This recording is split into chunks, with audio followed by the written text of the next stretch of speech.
బ్రహ్మాండం, పిండాండం, ఈ రెండు మాటల్ని మనం ఇంతకుముందు చెప్పుకున్నాం. అంతటా ఉన్నటువంటి పరమాత్మ ఈ దేహంలోనే ఉన్నాడని, ఎంతో పెద్దదైనటువంటి ఈ బ్రహ్మాండం ఈ పిండాండంలోనే ఉన్నదని ఇంతకుముందు మనం చెప్పుకున్నాం. అలా చెప్పుకున్నాం, కానీ ఏమిటి నమ్మకం? ఆ బ్రహ్మాండం అంతా పిండాండంలోనే ఉన్నది అని ఏమిటి రుజువు? ఎలా నమ్మాలి? అంత పెద్ద బ్రహ్మాండం ఇంత చిన్న పిండాండంలో ఎలా ఇముడుద్ది? ఒక రాజుగారికి ఓ పిల్లవాడు ఉన్నాడంట. వాళ్ళ అబ్బాయి చిన్న పిల్లవాడు. నానా ఏనుగును కొనిపెట్టి అన్నాడు. ఏనుగు బొమ్మ, పెద్ద ఏనుగు బొమ్మ కొనిపెట్టేశాడు. ఆయన రాజు కదా, కొనేసాడు. ఆ తర్వాత ఎక్కడో చిన్న సంచి ఒకటి తీసుకొని వచ్చాడు. ఆ ఏనుగుని సంచిలో పెట్టమంటాడు. ఎట్ట కుదురుద్ది? లేకపోతే ఏడుస్తాడు. అదే ప్రకారం ఇక్కడ ఇంత పెద్ద బ్రహ్మాండాన్ని ఈ పిండాండంలోనే ఉంది అని అంటే ఎలా నమ్మాలి? అంత ఈ చిన్న పిండాండంలో ఇమిడిపోతుందా? సైన్స్ దీన్ని అంగీకరిస్తుందా? సరే, అసలు ఈ సృష్టి అనేటువంటిది ఏ ప్రకారంగా ఎవరి చేత కల్పించబడింది? అలాగనే మనకు కొన్ని పదాలు ఉన్నాయి. బ్రహ్మ సృష్టి అంటాం, బ్రహ్మ విద్య అంటాం, అలాగే బ్రహ్మ ముహూర్తం అని అంటాం, బ్రహ్మోపదేశం అని అంటాం. ఏమిటి అసలు ఈ మాటల యొక్క భావం? ఎలా వచ్చినాయి ఈ పదాలన్నీ కూడా? ఎలా వచ్చినాయి? ఈ విషయాన్ని మనం ఈరోజు తెలుసుకుందాం. మరి బ్రహ్మాండం అంతా కూడా పిండాండంలోనే ఉంది అనేటువంటి దానికి మనం చిన్న ఉపమానం చెప్పుకుంటే సరిపోతుంది. ఓ పెద్ద మర్రి చెట్టు ఉంది. మర్రి చెట్టు అంటే మీకు తెలుసు చాలా ఎంత పెద్దగా ఉంటుంది. బాగా పెద్ద మర్రి చెట్టు అన్నమాట. మరి అది కొన్ని ఫర్లాంగుల వరకు కూడా వ్యాపించి ఉంటుంది. ఆ చెట్టు కొన్ని ఫర్లాంగుల దూరం వ్యాపించి ఉంటుంది. ఇంతకుముందు అడయారులో మర్రి చెట్టు ఉంది, ఒక ఊరంత ఉంటుంది అది. సరే, మిగిలినటువంటి మర్రి చెట్లు కూడా చిన్నవిగా ఉండవు, చాలా పెద్దవిగానే ఉంటాయి. బాగా పెద్ద మర్రి చెట్టు ఉంటే మరి దానికి స్తంభాల్లాగా ఓడలు దిగుంటాయి, అనేకమైనటువంటి కొమ్మలు ఉంటాయి, ఆకులు ఉంటాయి, కాయలు ఉంటాయి, పెద్ద కాండం ఉంటుంది. మరి ఇవన్నీ ఉంటాయి కదా. ఇంత పెద్ద మర్రి చెట్టు అసలు దేనిలో నుంచి వచ్చిందండి? ఆ విత్తనంలో నుంచి రావాలిగా. మరైతే మర్రి విత్తనం ఎంత ఉంటుంది? ఆవగింజ కన్నా కూడా కొంచెం చిన్నదిగా ఉంటుంది. మర్రి విత్తనం ఆవగింజ కన్నా ఒక చిన్నదిగా ఉంటుంది, లేదంటే ఆవగింజ అంత ఉంది అనుకుందాం. ఈ ఆవగింజ అంత ఉన్నటువంటి ఆ విత్తనంలో నుంచి ఎంత పెద్ద బ్రహ్మాండమైనటువంటి చెట్టు వచ్చింది. అంటే విత్తనంలో నుంచి చెట్టు వచ్చిందంటే ఈ చెట్టు మొత్తం కూడా విత్తనంలో అవ్యక్తంగా ఉండాలి కదా ముందు, లేకపోతే ఎలా వస్తుంది? అంటే ఇంత పెద్ద మర్రి చెట్టు అంత చిన్న విత్తనంలో ముందుగానే అవ్యక్తంగా దాగి ఉంది. ఇది అబద్ధమా? ఒకవేళ మతిభ్రమ? ఎక్కడైనా పొరపాటు పడ్డామా? ఇంత పెద్ద మర్రి చెట్టు ఏమిటండి, ఈ విత్తనం ఏమిటండి అనేటువంటి సందేహం ఎవరికైనా రావచ్చు. ఎవరో ఒక బాటసారి అలా పోతూ ఉన్నాడట. బాగా ఎండాకాలం, ఎండ చుర్రుమంటుంది నెత్తి.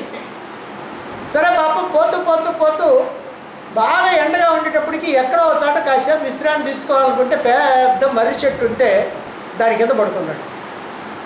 సరే, చక్కటి గాలి వస్తుంది, చల్లగా ఉంది, హాయిగా ఉంది, బాగా పడుకున్నాడు, నిద్రపోయాడు, లేచాడు. సరే, కాస్త చల్లబడ్డది, ప్రయాణం అవుదామని అనుకుంటున్నాడు. అలా కూర్చునేటప్పటికీ ఆ నెత్తి మీద ఆ మర్రి చెట్టు మీద నుంచి ఒక చిన్న విత్తనం, ఆ కాయ ఇత్తనం వచ్చి పడితే ఆయనకేం పెద్ద బాధగా ఉంటుంది, ఏం ఉండదు. కానీ ఎదురుగా చూశాడు. ఆ ఎదురుగా చూసినప్పటికల్లా ఎవరో ఒక రైతు గుమ్మడి పాదు పెంచాడు. అది ఎంత ఉంది ఎత్తు? ఊరికి నేల కానుకొనే ఉంటుంది. కానీ గుమ్మడికాయ మాత్రం ఎంత ఉంటుందంటే ఎంత ఉంటుంది. బాగా కనుక కాస్తే గుమ్మడికాయ ఎంత ఉంటుంది. అప్పుడు అనుకున్నాడంటే ఈయన, అసలు భగవంతుడికి తెలివి లేదండి. ఇంత పెద్ద చెట్టుకేమో ఇంత కాయలు పెట్టి, ఇంత అసలు నేలకాలతో ఉన్నటువంటి చెట్టుకేమో ఇంతంత కాయలు పెట్టాడు. ఆ కాయ ఇక్కడ పెట్టి ఈ కాయ ఇక్కడ పెడితే బాగుండేది కదా అనుకున్నాడు. ఇలా ఈయన అనుకుంటానే ఉన్నాడు. అంతలో ఒకటి వచ్చి పడ్డది మళ్ళీ నెత్తి మీద. ఇప్పుడు అనుకున్నాడు ఆ కాయ కనుక ఇక్కడ ఉన్నట్టే అది కనుక వచ్చి నా నెత్తి మీద పడ్డట్టే నేనేమైపోయేవాడిని. కాబట్టి భగవంతుడు మంచి తెలివిగలవాడే. ఎవరైనా విశ్రాంతి కన్నా తీసుకోవాలంటే ఇదిగో ఈ చెట్టు కిందకు వచ్చారనుకోండి, వాళ్ళ తలకాయలు పగలకుండా ఉండాలి అంటే ఇదిగో ఇట్టాటి ఉంటేనే బాగుంటుందని అనుకుంటాను. అంటే ఎందుకు చెప్పుకుంటున్నామనంటే భగవంతుడి సృష్టిలో దేన్ని ఎక్కడ ఎలా ఉంచాలనో ఎలా చేయాలనో అన్నీ తెలిసినటువంటి వాడు. మన యొక్క తెలివి అంతా ఏమిటంటే చాలా కొంచెం తెలివి అనమాట, కించిత్ తెలివి.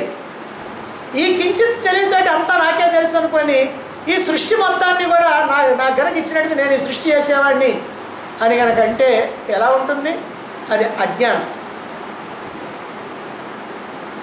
సరే, మర్రి చెట్టు ఈ చిన్న విత్తనంలో నుంచి వచ్చింది. ఇది మనకి తెలిసినటువంటి ఉదాహరణ. ఇంకా రుజువైనటువంటి సైన్స్లో ఒక ఉదాహరణ, సైన్స్లో ఉదాహరణ కాదు, సైన్స్లో రుజువైనటువంటి ఒక సత్యం ఉంది. ఏమిటంటే ఈ బ్రహ్మాండం మొత్తం కూడా పరమాణువుల్లో ఉంది అన్నారు. ఎట్లా దాన్ని శాస్త్రవేత్తలు రుజువు చేశారు? బ్రహ్మాండం అని అంటే ఏమిటంటే సూర్యుడు, ఆయన చుట్టూ తిరిగేటువంటి గ్రహాలు, ఆ చుట్టూ తిరిగేటువంటి ఉపగ్రహాలు, ఆ పైన ఉన్నటువంటి నక్షత్రాలు. నక్షత్రాలు అంటే అవి కూడా లోకాలే అన్నమాట.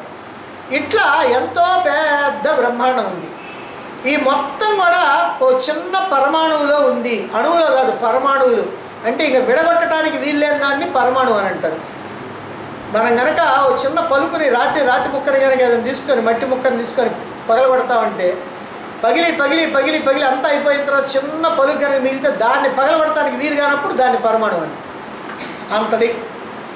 ఆ పరమాణువులో ఏమున్నాయే వాళ్ళు పరీక్ష చేశారు. పరీక్ష చేస్తే మధ్యలో న్యూక్లియస్, దాన్ని కేంద్రకం అంటారు, సెంటర్లో ఉంటుంది. ఎట్లయితే ఈ జగత్తుకి మధ్యలో ఆ సూర్యుడు ఉన్నాడో అదే ప్రకారంగా అక్కడ న్యూక్లియస్, కేంద్రకం అని అంటారు. అదిగో అది ఉంది. దాని చుట్టూ తిరుగుతూ ఎలక్ట్రాన్స్, ప్రోటాన్స్, న్యూట్రాన్స్ ఉన్నాయి. ఎట్లయితే ఈ సూర్యుడు చుట్టూ గ్రహాలు, ఉపగ్రహాలు ఇవన్నీ తిరుగుతూ ఉన్నాయో ఆ ప్రకారంగా ప్రోటాన్స్, న్యూట్రాన్స్, ఎలక్ట్రాన్స్ ఇవన్నీ కూడా తిరుగుతూ ఉన్నాయి. అంటే బ్రహ్మాండం అంతా కూడా పరమాణువులోనే ఉంది. బయట ఏముందో ఈ పరమాణువులో కూడా అదే ఉందని సైన్స్ రుజువు చేసింది. సైన్స్ రుజువు చేసిన తర్వాత మనకు అర్థమైన అర్థం కాకపోయినా నమ్మేస్తాం. ఎవరన్నా వేదాంతి అయితే మాత్రం ఇది ఎట్టనండి అది ఎట్టనండి మనకు సందేహాలు వస్తాయి, కానీ సైన్స్ చెప్తే మాత్రం మనం నమ్మేస్తాం. అదే ప్రకారంగా మరి ఈ బ్రహ్మాండం అంతా కూడా ఇంత పెద్ద బ్రహ్మాండం అంటే పైన 7 లోకాలు, కింద 7 లోకాలు, 14 లోకాలతో కూడుకున్నటువంటి బ్రహ్మాండం ఏదైతే ఉందో ఇదంతా కూడా ఒక విరాట్ పురుషుడు. ఇది అంతా నిండి ఉన్నాడు విరాట్ పురుషుడు. నిజంగా చెప్పాలి అంటే ఈ బ్రహ్మాండం మొత్తం కూడా విరాట్ పురుషుడే. దాన్నే విశ్వరూపం అని అంటారు. మనకి భగవద్గీతలో విశ్వరూప సందర్శన యోగం అని ఉంది. విశ్వరూపం అంటే అర్థం ఏంటంటే విశ్వం మొత్తం కూడా ఒక్కసారి మన కంటెదురు కనపడితే ఎట్లుంటుందో అదిగో అదనమాట ఆ రూపం. పరమాత్మే ఆ విశ్వరూపుడు. విశ్వం మొత్తం కూడా పరమాత్మ యొక్క రూపమే. అందుకని విరాట్ రూపం అని అంటారు దాన్ని. ఇంకంటే అందుకంటే ఇంక పెద్దది లేదు కాబట్టి దాన్ని విరాట్ రూపం అని అంటారు. ఆ విరాట్ పురుషుడు అంటే విశ్వమంతటా నిండి ఉన్నటువంటి విరాట్ పురుషుడు ఇదిగో ఈ దేహంలో ఆత్మగా ఉన్నాడు. ఆ విరాట్ పురుషుడే ఈ దేహంలో ఆత్మగా ఉన్నాడు అని మనం నిన్న మొన్న చెప్పుకున్నాం. అంటే బ్రహ్మాండం అంతా కూడా పిండాండంలోనే ఉంది. విరాట్ పురుషుడైనటువంటి ఆ పరమాత్మ ఇదిగో ఈ కొద్ది శరీరంలోనే అవ్యక్తంగా ఉన్నాడు. చూడండి, బ్రహ్మాండంలో ఉన్నటువంటిదంతా బ్రహ్మాండం అంతా పిండాండంలో ఉంది అని అంటున్నారు కదా.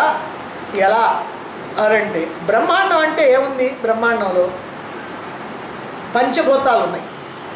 మరి పిండాండంలో పంచభూతాలు ఉన్నాయా? ఉన్నాయి. ఎందుకంటే ఈ దేహం అంతా వేటితో తయారైంది? పంచభూతాలతో తయారైంది స్థూల శరీరం. అందువల్ల ఆ బ్రహ్మాండంలో ఉన్నటువంటి భూమి ఏదైతే ఉందో అది మనలో ఉన్నటువంటి ఎముకలతో కూడుకున్నటువంటి గట్టి ప్రదేశం. ఇది భూమికి సంబంధించింది. బయట ఉన్నటువంటి నీరు మనలో ఉన్నటువంటి రక్తము, చీము మొదలైనటువంటి దానికి సంబంధించింది. బయట ఉన్నటువంటి అగ్ని మనలో ఉన్నటువంటి 98.4 డిగ్రీల టెంపరేచర్తో ఉన్నటువంటి జఠరాగ్ని. బయట ఉన్నటువంటి వాయువు మనలో సంచరించేటువంటి ప్రాణవాయువు. బయట ఉన్నటువంటి ఆకాశం లోపల ఉన్నటువంటి ఖాళీ ప్రదేశం. మనం తిన్నా తాగినా మొత్తం లోపల పట్టేస్తూ ఉంటాయి అలా ఖాళీ ప్రదేశం ఉండబట్టి. అంటే బయట ఏ 5 భూతాలు ఉన్నాయో ఆ 5 భూతాలు కూడా ఈ దేహంలోనే ఉన్నాయి. మరి బయట సకల దేవతలు ఉన్నారు కదండి, ఉన్నారు. మరి ఈ లోపల కూడా దేవతలు ఉన్నారు. ఈ దేవతలందరూ కూడా ఎట్లా ఉన్నారంటే ఇంద్రియాల రూపంలో, ఇంద్రియాలకు అధిష్టాన దేవతల రూపంలో ఇక్కడే ఉన్నారు.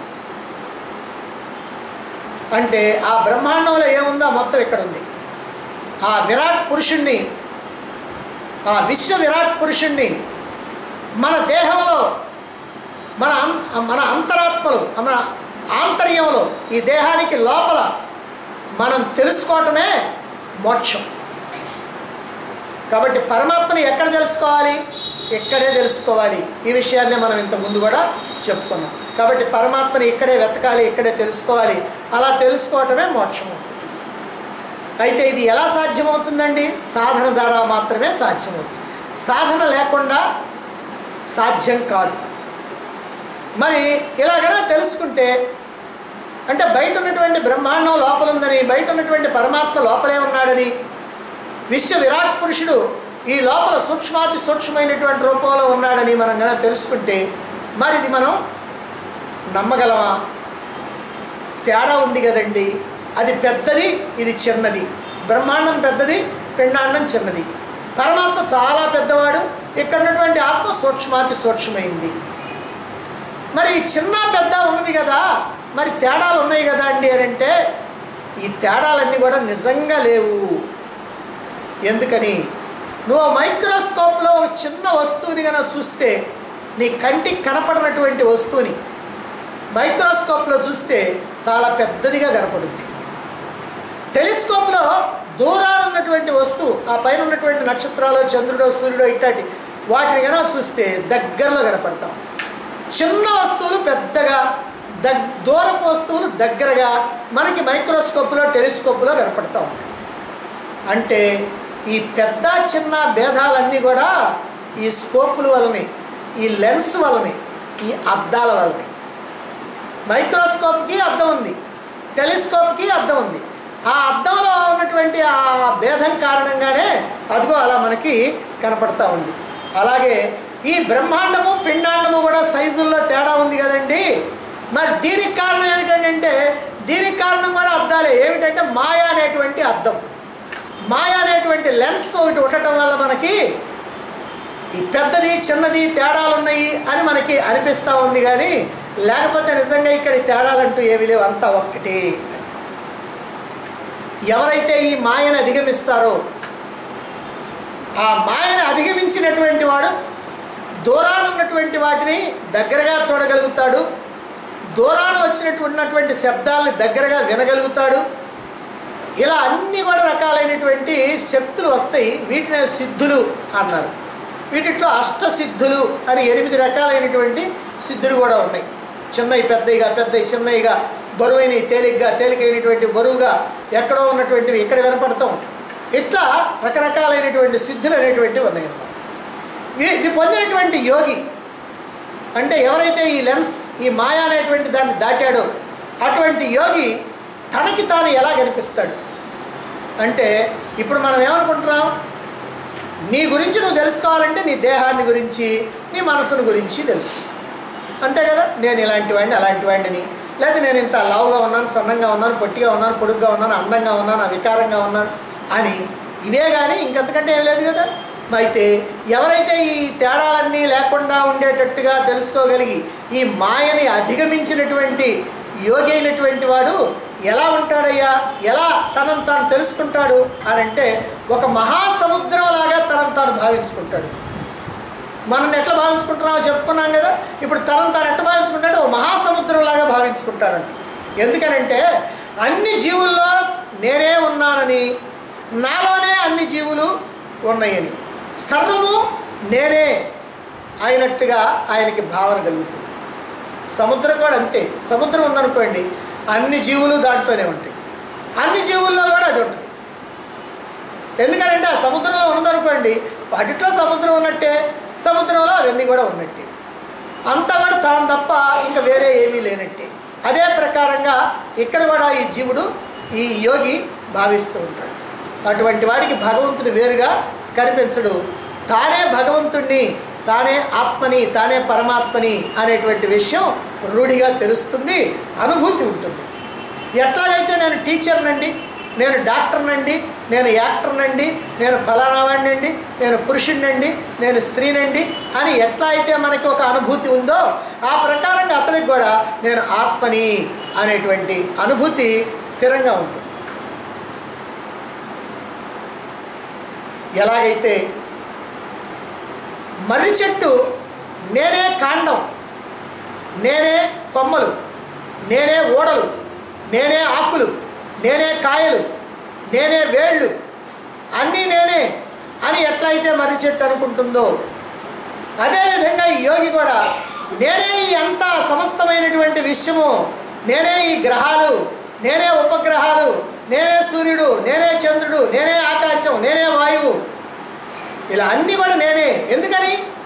ఈ యోగి అయినటువంటి వాడు తాను పరమాత్మ స్వరూపంగా అయినప్పుడు, పరమాత్మ అంటే విశ్వరూపుడు గనక, తాను విశ్వమంతా తానే గనక ఇప్పుడు విశ్వమంతా తనలోనే ఉంది. అందుకనే ఆ విశ్వరూపాన్ని ధరించి ఆ విశ్వం మొత్తాన్ని కూడా అర్జునుడికి చూపించాలనుకున్నటువంటి భగవానుడు ఏం చెప్పాడు? ఓ అర్జున, ఇదిగో చూడు, నాలో ఉన్నటువంటి సమస్తమైనటువంటి లోకాలని చూడు, ఇదిగో సూర్యచంద్రులు చూడు, ఇదిగో సముద్రాలు చూడు, ఈ కొండలు పర్వతాలు చూడు, ఇదిగో నాలోనే యాదవులు ఉన్నారు, నాలోనే పాండవులు ఉన్నారు, నాలోనే కౌరవులు ఉన్నారు, నాలోనే దేవతలు ఉన్నారు, నాలోనే రాక్షసులు ఉన్నారు, నాలో గంధర్వులు ఉన్నారు, యక్షులు ఉన్నారు, కిన్నెరులు ఉన్నారు, కింపురుషులు ఉన్నారు, గరుడులు, గంధర్వులు, సిద్ధులు, సాధ్యులు, పన్నగులు, విద్యాధరులు, ఎవరిని కావాలంటే వాళ్ళు మొత్తాన్ని నాలో చూసుకోమన్నాడు. ఎందుకని? విశ్వమంతా ఆయనే, విశ్వమంతా ఆయన కాబట్టి సమస్తము కూడా ఆయనలోనే ఉంటుంది.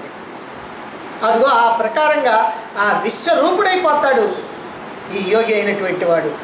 ఎవరు? అదిగో ఇందాక చెప్పుకున్నామే, ఈ చిన్న పెద్ద అనేటువంటి తేడాలేమీ లేకుండా ఉన్నదంతా ఒక్కటే, ఆ ఒక్కటి నేనే, నేనే ఆ పరమాత్మని అనేటువంటి అనుభూతి పొందినటువంటి వాడు, నేను పరమాత్మని అనేటువంటి నిశ్చయ జ్ఞానం కలిగినటువంటి వాడు. అదిగో ఈ ప్రకారంగా సర్వము నేనే అనేటువంటి ఆ భావనలోనే ఉంటాడు. ఇదే విశ్వరూప సందర్శన సమయంలో భగవానుడు అర్జునుడికి చూపించినటువంటి ఆ స్థితి అన్నమాట. అప్పుడు ఎలా ఉంది?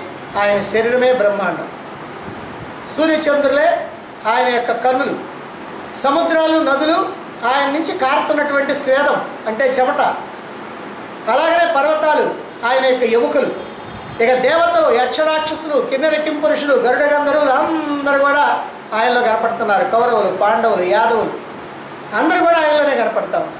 ఇది పరమాత్మ స్థితి. దీనిని అందుకోవటం ఎలా? అదే పురుషోత్తమ ప్రాప్తి యోగంలో చెప్పింది. ఎందుకంటే 15వ అధ్యాయం భగవద్గీతలో పురుషోత్తమ ప్రాప్తి యోగం, పురుషోత్తమ ప్రాప్తి, పరమాత్మ ప్రాప్తి, అదిగో దాన్ని అక్కడ చెప్పడం జరిగింది. వేద మంత్రాలని అందరూ అర్థం చేసుకోలేరు. అందులోనూ కలియుగంలో ఉన్నటువంటి మానవులు అల్పజ్ఞానులు, అల్పాయుష్కులు. కాబట్టి సాధారణంగా మనం ఏమనుకుంటామంటే నేను చాలా గొప్ప జ్ఞానవంతుడనే అనుకుంటాం, కానీ మన జ్ఞానం అంతా అల్పజ్ఞానమే. ఎందుకనంటే ఆ ద్వాపర యుగంలో ఉన్నటువంటి మహర్షులు మనకి ఇచ్చినటువంటి గ్రంథాలు ఏవైతే ఉన్నాయో వాటిని అర్థం చేసుకోలేక తలకాయలు బ్రద్దలు కొట్టుకుంటా ఉన్నాం. మరి అలాంటిది ఈ అన్ని యుగాల్లో ఉన్నటువంటి మహాత్ములైనటువంటి వాళ్ళతో పోల్చుకుంటే, వాళ్ళ యొక్క జ్ఞానంతో పోల్చుకుంటే మన జ్ఞానం ఎంత? అదిగో ఆవగింజ అంత. అందుకని అల్పజ్ఞానులు, అల్పాయుష్కులైనటువంటి వాళ్ళు కలియుగంలో ఉన్నటువంటి మానవులు.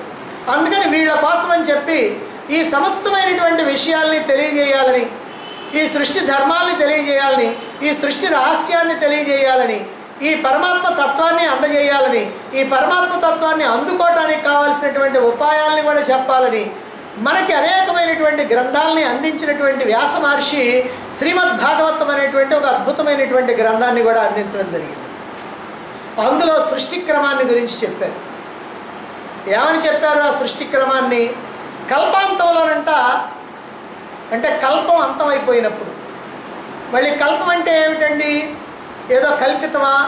నిజంగా కల్పితమే, కానీ కల్పం అంటే ఏమిటో కూడా మనం అర్థం కల్పం అంటే భగవంతుడికి ఒక పగలు అన్నమాట.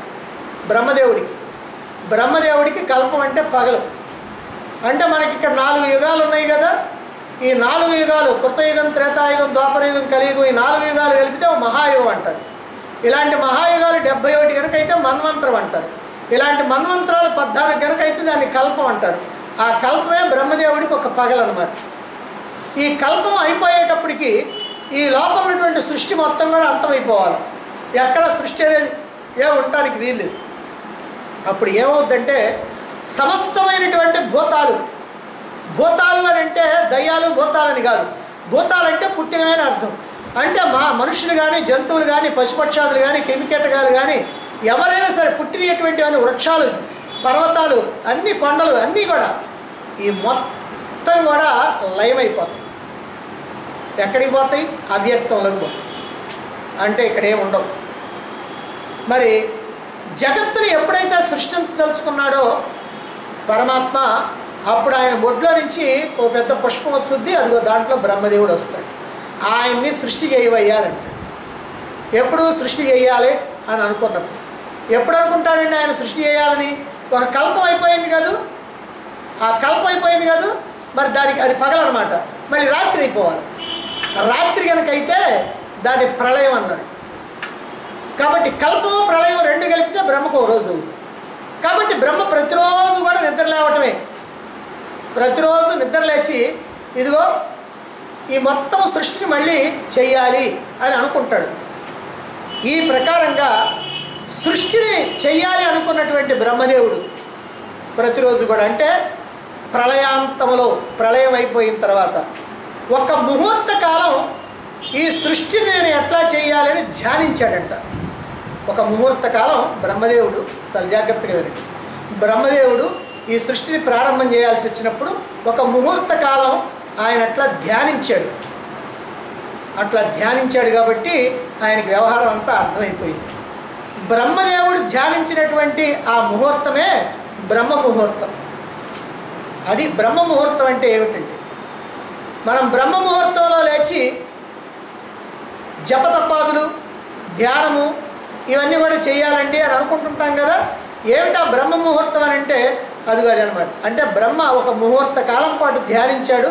ఆ బ్రహ్మం ధ్యానించినటువంటి ముహూర్తమే బ్రహ్మ ముహూర్తం. సరే, మరి ఏమైంది అప్పుడు తర్వాత? ఆయన మనస్సులో నుంచి రకరకాలైనటువంటి ఆలోచనలు వచ్చినాయి. ఈ ఆలోచనల రూపంలో కొంతమంది పుట్టారు. ఎప్పుడైతే ఆలోచనలు వచ్చినాయో ఆలోచనల రూపంలో కొంతమంది పుట్టారు. వాళ్ళు ఏమన్నారంటే బ్రహ్మ మానస పుత్రులు అని అన్నారు. బ్రహ్మ మానస పుత్రులు. మానస పుత్రులు అంటే మనస్సు నుంచి పుట్టినటువంటి వాళ్ళు కనుక మానస పుత్రులు, అంటే వాళ్ళ ఆలోచనతో పుట్టినటువంటి వాళ్ళు కాదు, అందుకని మానస పుత్రులు అన్నారు. అందులో ఒక ఆయన ఉన్నాడు, నారదుడు. నారదుడి కంటే ముందు పుట్టినటువంటి వాళ్ళు కూడా ఉన్నారు, సనక సనందనాథులు, వాళ్ళు 4. సరే, ఇప్పుడు నారదుడు అనేటువంటి వాడు పుట్టాడు. సరే, ఇప్పుడు ఆయన బ్రహ్మ యొక్క కుమారుడు కాదు, మానసపుత్రుడు కాదు. అందుకని ఒకనాడంట తీరిక చేసుకొని బ్రహ్మగారి దగ్గరికి వెళ్ళి, అంటే తండ్రి దగ్గరికి వెళ్ళి, తండ్రి మీరు నాకే కాకుండా సమస్త లోకానికి కూడా తండ్రి కదా, అంటే ఈ లోకాలన్నింటినీ కూడా సృష్టిస్తున్నటువంటి వాళ్ళు మీరు కాబట్టి ఈ లోకాలన్నీ కూడా మీ బిడ్డల కింద లెక్కే కదా, కాబట్టి నాకు మీరు ఆత్మజ్ఞానాన్ని ఉపదేశించండి, ఇక మీకంటే ఎవరున్నారు నాకు చెప్పడానికి అని అన్నాడంట నారదుడు. అలా అడుగుతూ ఆయన కొన్ని ప్రశ్నలు వేశాడు నారదుడు. ఏమిటంటే, అసలు ఈ సృష్టి యొక్క లక్షణం ఏమిటి? ఈ సృష్టిని నిర్మించింది ఎవరు? ప్రళయంలో ఇదంతా ఎక్కడికి పోతా ఉంది? ఇదంతా ఎవరి మీద ఆధారపడి ఉంది? మరి మీరొక్కరే ఈ పంచభూతాలని సృష్టిస్తున్నారా? వాటి నుంచి ప్రాణికోట్లని సృష్టిస్తున్నారా? మరి ఇన్ని సృష్టిస్తున్నారు కదా, మరి మీలో ఏం మార్పు లేదే? ఎన్నో సృష్టిస్తున్నారు, సృష్టించినవన్నీ మారిపోతూ ఉన్నాయి, కానీ మీరు మాత్రం మారకుండా అట్లాగే ఉన్నారు. నేను ఎప్పుడు చూసినా మీరు అలాగనే ఉంటారు. ఎప్పుడు దాని మీద ఆ పుష్పం మీద కూర్చొని ఎప్పుడు ఏదో అదిగో అది మా అమ్మగారు సరస్వతీదేవి ఆమె కనుక వీణ వాయిస్తామంటే అలా అలా అలా అలా వింటూ ఉంటాం. మీలో ఏం మార్పు నాకేం కనపడుతున్నా.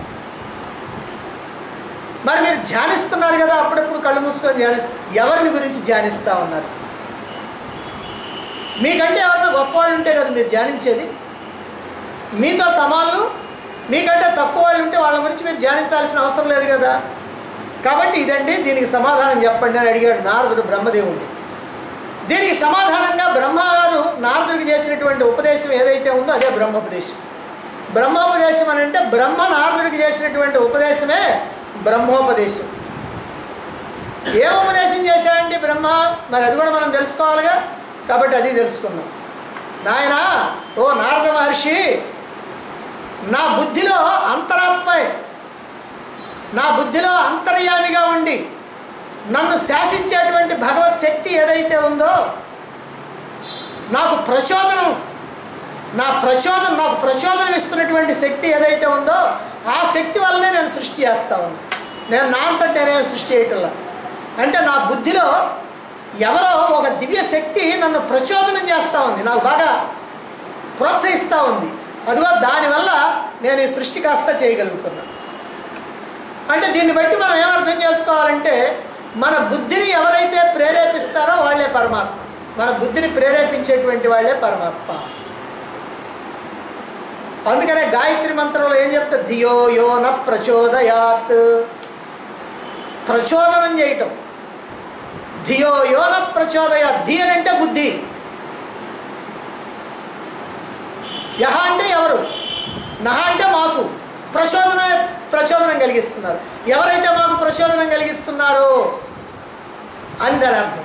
అంటే ఎవరైతే మనకి ప్రచోదనం, మన బుద్ధిలో ప్రచోదనం కలిగిస్తారో వాళ్ళే పరమాత్మ అనేటువంటి విషయం. మరైతే ఎలా ఆయన్ని తెలుసుకోవాలి అని నీకు సందేహం రావచ్చయ్యా నారదా. ఎలా తెలుసుకోవాలి? నీ బుద్ధిలో నీకు ప్రచోదనం ఇస్తున్నటువంటి ఆ భగవంతుడు ఎవరో ఎట్లా తెలుసుకుంటావంటే, అంతర్ముఖమై తెలుసుకోవాలి. బహిర్ముఖమైతే ఎప్పటికీ తెలుసుకోలేవు. అంతర్ముఖమై నేను అనబడేటువంటి వస్తువు ఏదైతే ఉందో ఆ వస్తువును నువ్వు గుర్తించగలగాలి. అలా గుర్తించే వరకు కూడా అంతా నాదే, అంతా నేనే అని అనుకుంటూ ఉంటారు ఎవరైనా సరే. కాబట్టి ఆ భగవంతుణ్ణి అంతర్ముఖమై గుర్తించాలి. భగవంతుడు ఇంద్రియాలకి అగోచరమైనటువంటి వాడు. మన దగ్గర ఉన్నటువంటి ఏ ఇంద్రియాల ద్వారా భగవంతుడిని తెలుసుకోవటానికి వీల్లేదు. ఎందుకని అలా ఉన్నాడు? భగవంతుడు సత్వగుణం, రజోగుణం, తమోగుణం అనేటువంటి 3 గుణాలతో కూడినటువంటి 3 ముసుగులు వేసుకొని కూర్చున్నాడు. దీన్నే మాయ అన్నాం. మాయకి ఏమున్నాయి గుణాలు? సత్వరజస్తమో గుణాలు కదా ఉంది. కాబట్టి మాయ చేత కప్పబడినటువంటి వాడు కనుక ఆయనకి 3 ముసుగులు ఉన్నాయన్నమాట. 3 ముసుగులు వేసుకొని కూర్చున్నాడు పరమాత్మ. అందుకనే మనకి ఇంద్రియాలకు గోచరం కావటం వల్ల. కాబట్టి ఆ పరమాత్మను మనం తెలుసుకోలేకపోతా ఉన్నాం. మరి తెలుసుకోవాలంటే ఆ 3 ముసుగుల్ని తొలగించగలగాలి. తొలగిస్తే పరమాత్మ తెలిసిపోతుంది. మరి ఈ గుణాల చేత వెలిగేటువంటి పంచభూతాలని, ఈ గుణాల చేత గ్రహించేటువంటి పంచేంద్రియాలని, ఈ గుణాల వల్లనే మన దగ్గర 5 ఇంద్రియాలు ఈ ప్రాపంచిక విషయాలను గ్రహిస్తూ ఉన్నాయి. కాబట్టి ఈ ఇంద్రియాలని, ఆ పంచభూతాలని, వీటిని దాటి కనుక మనం చూడగలిగితే, అంటే ఈ ఇంద్రియాలని మనం దాటి, అంటే ఈ ఇంద్రియాల యొక్క వ్యామోహంలో పడకుండా, ఈ ఇంద్రియాలు ఏవైతే ప్రాపంచికమైనటువంటి విషయాలను కోరుతూ ఉన్నాయో వాటి యొక్క కోరికలను మనం నెరవేర్చకుండా అని అంటే కాదులే అని అంటాం కాదు. వాటిని ఏమాత్రం కూడా పట్టించుకోకుండా, అవి అడిగినవి అనే సంగతి కూడా నీకు తెలియకుండా వాటిని పట్టించుకోకుండా, అంటే సంపూర్ణమైనటువంటి వైరాగ్యంతో అది. అట్లా కనుక ఎవరైతే చూడగలుగుతారో అటువంటి వాళ్ళు మాత్రమే ఈ మాయను దాటగలుగుతారు. అంటే ఈ 3 గుణాలని కూడా దాటగలుగుతారు. అప్పుడు పరమాత్మ అనుభవానికి వస్తాడు. ఒకటే మాట, పరమాత్మ ముసుగేసుకొని కూర్చున్నాడు, ముసుగు తీస్తే పరమాత్మ కనపడతాడు. ఆయన ముసుగు అట్లానే కనుక ఉంచి మన కళ్ళు ఇట్టానే ఉంచుకుంటే ఆయన ఎప్పుడు మనకు కనపడతాడు. ఆయన కనపడాలి అని అంటే ఆ ముసుగు కాస్త తొలగాలి. సమస్తమైనటువంటి వేదాలు కూడా పరమాత్మే, అన్ని యజ్ఞాలు కూడా పరమాత్మే, అన్ని లోకాలు కూడా పరమాత్మే, సమస్తమైనటువంటి ప్రాణికోట్లు కూడా పరమాత్మే, సర్వ దేవతలు కూడా పరమాత్మ యొక్క అంగాలే. తపస్సు చేత తెలిసేటువంటిది ఏదైతే ఉందో, యోగం చేత పొందబడేటువంటిది ఏదైతే ఉందో, జ్ఞానం వల్ల భాషించేది ప్రకాశించేది ఏదైతే ఉందో ఆ తత్వమే పరమాత్మ తత్వం. కాబట్టి పరమాత్మ తత్వాన్ని తెలుసుకోవాలంటే ఈ తపస్సు, ఈ జ్ఞానము, ఈ యోగము, ఈ మూడు కూడా మనకి అవసరం అన్నమాట. కాబట్టి వీటి ద్వారా ఆ పరమాత్మ తత్వం మనం తెలుసుకోవడానికి వీలవుతుంది. అటువంటి పరమాత్మని శరణు పొంది జ్ఞానాన్ని సంపాదించి ఆ పరమాత్మను తెలుసుకోవాలి.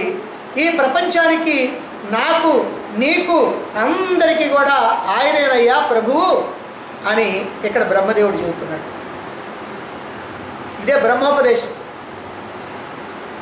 ఆయన యొక్క ప్రేరణతోనే ఈ బ్రహ్మాండ స్వరూపమైనటువంటి విశ్వాన్ని, పిండాండ స్వరూపమైనటువంటి ఈ శరీరాన్ని నేను సృష్టిస్తూ ఉన్నాను. ఇదంతా నా గొప్పతనమేం కాదు, ఆయన యొక్క ప్రేరణ కారణంగా నేను సృష్టిస్తూ ఉన్నాను. ఒకదానిలో ఒకటి ఉండేటట్టుగా సృష్టిస్తున్నాను. ఏమిటి ఒకదాంట్లో ఒకటి అంటే బ్రహ్మాండంలో పిండాండం ఉండేటట్టుగా సృష్టిస్తూ ఉన్నాను. ఈ బ్రహ్మాండం 1000 దివ్య సంవత్సరాలు. సంవత్సరానికి మనకి ఎన్ని రోజులు? 360 రోజులు.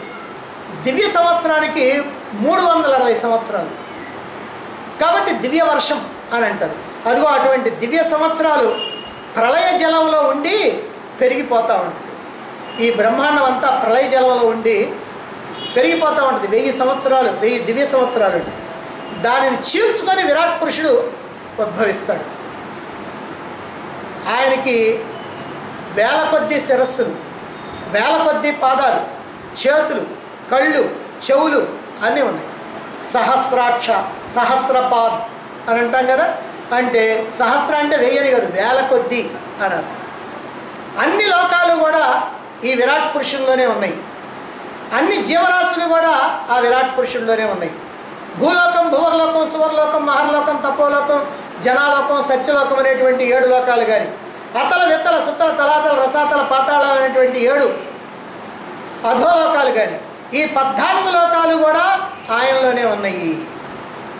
శిరస్సున సత్యలోకం ఉంది, పాదాలందు భూలోకం ఉంది. ఈ రకంగా సమస్తమైనటువంటి లోకాలు కూడా ఆయనలోనే ఉద్భవించినవి, ఆయనలోనే కల్పించబడ్డాయి. ఇదే కల్పాది. కల్పించబడ్డాయి కాదు, కల్పానికి ఆది ముఖం. ఇక ఆయన యొక్క ముఖం నుంచి అగ్ని, ఆయన నుంచి ఏమేమి పుట్టినాయి? ఆయన ముఖం నుంచి అగ్ని వచ్చింది, ఆయన చెవుల నుంచి ఆకాశం వచ్చింది, ముఖం నుంచి యజ్ఞ పరికరాలు వచ్చినాయి, ఆహారం వచ్చింది, నాలుక నుంచి వరుణదేవుడు వచ్చాడు, నాసిక నుంచి పంచప్రాణాలు వచ్చినాయి, అశ్విని దేవతలు వచ్చారు, నేత్రాల నుంచి ఆదిత్యులు వచ్చారు, సూర్యచంద్రులు మొదలైనటువంటి వాళ్ళు, చర్మం నుంచి వాయువు వచ్చింది, రోమాల నుంచి దర్భలు, వృక్షాలు, ఔషధులు ఇవన్నీ కూడా వచ్చినాయి, ఎముకల నుంచి పర్వతాలు వచ్చినాయి, రక్తనాళాల నుంచి నదులు వచ్చినాయి, శరీర ధాతువుల నుంచి సమస్తమైనటువంటి లోకాలు వచ్చినాయి, కేశాల నుంచి మేఘాలు వచ్చినాయి, సర్వాంగాల నుంచి సర్వ దేవతలు ఉద్భవించారు, హృదయ కమలం నుంచి బ్రహ్మదేవుడు ఉద్భవించాడు. అంటే నేను ఉద్భవించాను హృదయ కమలం నుంచి, నా నుండి నీవు వచ్చావు అంటే నారదుడు. ఇది బ్రహ్మదేవుడిగా చెబుతుంది. అందుకని ఇదిగో ఈ ప్రకారంగా వచ్చాం. ఇక ఆ విరాట్ పురుషుడి నుంచి బ్రాహ్మణులు ఆయన యొక్క ముఖం నుంచి వస్తే, భుజాల నుంచి క్షత్రియులు వచ్చారు, ఊరువుల నుంచి వైశ్యులు వస్తే, పాదాల నుంచి శూద్రులు వచ్చారు అని చెప్పారు. ఈ ఒక్క మాటను పట్టుకొని ఈ కాలంలో బ్రాహ్మణుల్ని తిట్టడానికి లేదా మిగిలినటువంటి అగ్రవర్ణాలను తిట్టడానికి చాలా చక్కగా ఉపయోగించుకుంటారు ఈ మాటని. ఎందుకని? ఏమండి, శూద్రులైనటువంటి మేమంట పాదాల నుంచి పుట్టామంట, వాళ్ళేమో ముఖం నుంచి పుట్టారంట, వీళ్ళు భుజాల నుంచి పుట్టారంట, వాళ్ళు ఊరువుల నుంచి పుట్టారంట. ఎవడంటే రాసింది ఇది? ఈ పక్షపాత బుద్ధితో రాశారు అని అంటారు. పాపం వాళ్ళకి ఏమిటనంటే విమర్శించాలనే ఉద్దేశంతో విమర్శించడమే కానీ దాని అసలు సంగతి తెలియదు. ఇక్కడ బ్రాహ్మణులు, వైశ్యులు, శూద్రులు, మా క్షత్రియులు అని అంటే ఈ కులాలు అనుకుంటారు వాళ్ళు. ఇవన్నీ వర్ణాలు అని భగవంతుడు చెబుతున్నాడు. చాతుర్వర్ణ్యం మయా సృష్టం గుణకర్మ విభాగశః అని. ఈ వర్ణాలన్నీ కూడా ఎట్లా ఏర్పడ్డాయి అంటే గుణకర్మ విభాగశః, గుణాలను బట్టి కర్మలను బట్టి వచ్చినాయి. అంతేగాని ఎవరో పుట్టి వాళ్ళ కుటుంబంలో పుట్టినందుకని వాడు బ్రాహ్మణుడు కాదు, వాళ్ళ కుటుంబంలో పుట్టినందుకు వైశ్యుడు కాదు. కాబట్టి ఇవన్నీ కూడా పుట్టుక నుంచి వచ్చినటువంటివి కాదు వర్ణాలు, ఇవి కష్టంతో సంపాదించుకున్నటువంటి వర్ణాలు. అందుకని బ్రాహ్మణులు అంటే ఎవరనంటే ఎవరైతే తెలివి బుద్ధి బలాన్ని ఉపయోగిస్తారో వాళ్ళు బ్రాహ్మణులు. అందుకని అక్కడ ఏం చెప్పారంటే ముఖం నుంచి పుట్టారని. ఎందుకంటే మనిషి యొక్క ముఖం ఎప్పుడు కూడా జ్ఞానస్వరూపం, అంటే అన్ని జ్ఞానేంద్రియాలు ఉండేది, తెలివితేటలు ఉండేది అంతా ఇక్కడే. అందుకని ముఖం నుంచి పుట్టారు అన్నారు. అంటే ముఖం నుంచి పుట్టినటువంటి వాళ్ళందరూ బ్రాహ్మణులు అంటే బ్రాహ్మణ కులంలో ఉన్న వాళ్ళందరూ కాదు అర్థం. వీళ్ళందరూ అక్కడి నుంచి పుట్టారా, వీళ్ళు ఎక్కడ పుట్టాలో అక్కడే పుట్టారు.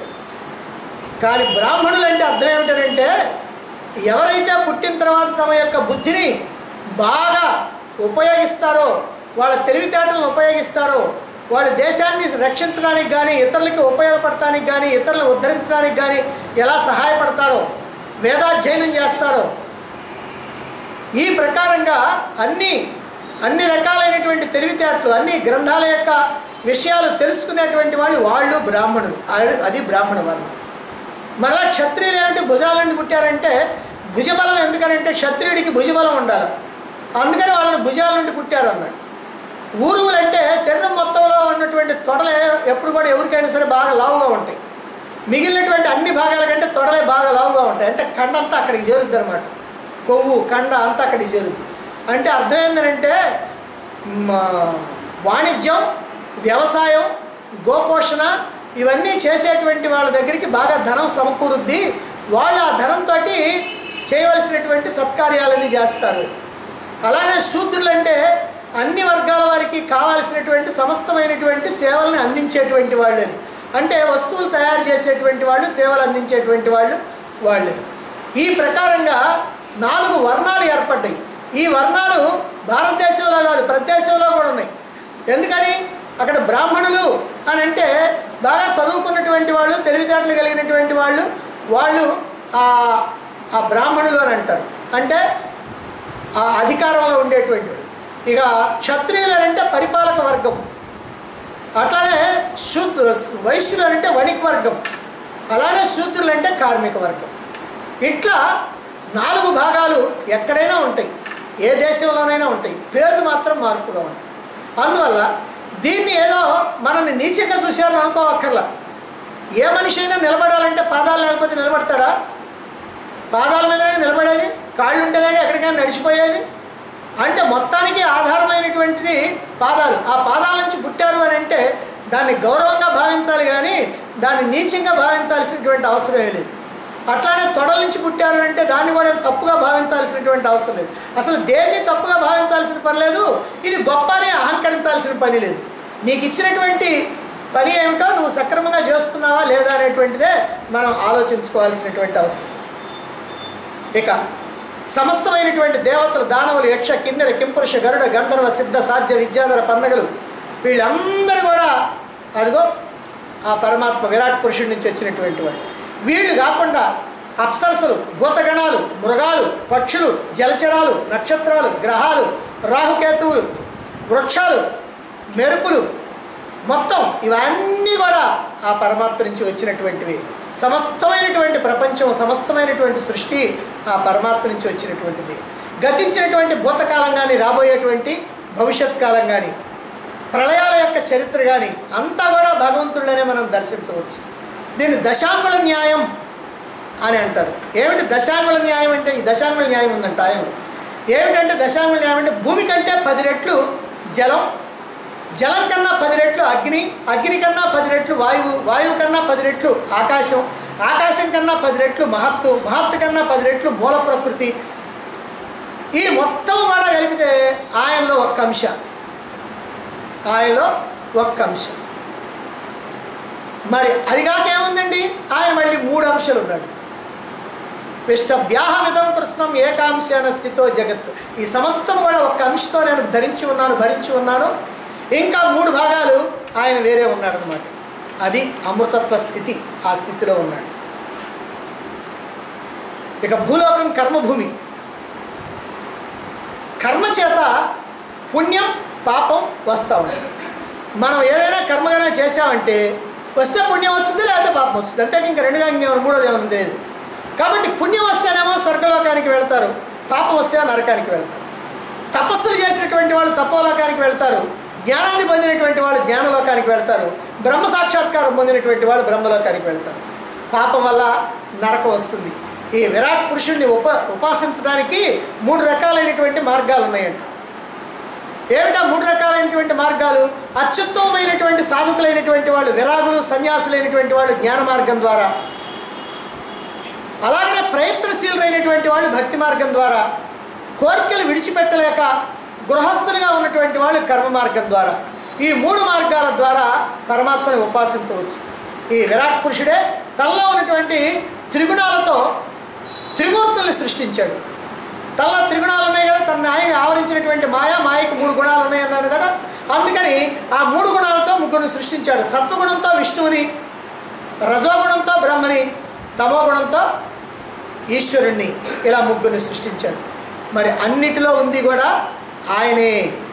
ఇది తెలుసుకోలేకపోవటమే మాయ. సర్వము పరమాత్మలోనే ఉంది, ఆ పరమాత్మ నేనే అని తెలుసుకోలేకపోవటం మాయ.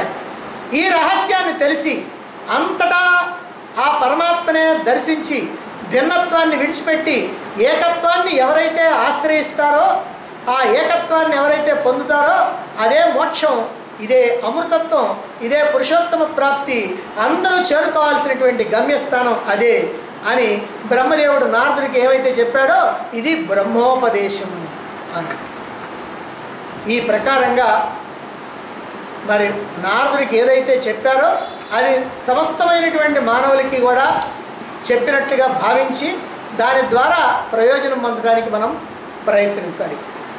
రేపు మరొక విషయంతో మనం